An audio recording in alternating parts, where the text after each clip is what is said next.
Samantala, ipasok natin ang balita mula po sa Kabuyaw. 6 na lalaki huli sa Seaborne Patrol Operation ng Kabuyaw, Emlete. Ibabalita yan ni Patrol Woman Joyce Ann Palete.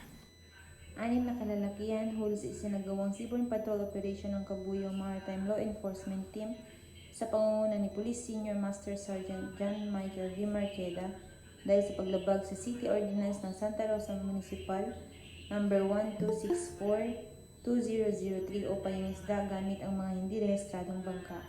Ang mga nasabing huli will be referred sa City Agriculture Office of Santa Rosa City, Laguna para sa tamang dokumentasyon at disposisyon. Samantala, hindi nagsasawang ipaalala ng Maritime Police na sumunod sa mga liwantunin ng ating batas. Mula dito sa Batangas Maritime Police Station, ako si Patrol Woman Joyce Ann Palete, nag-uulat para sa Serving the Community, Protecting the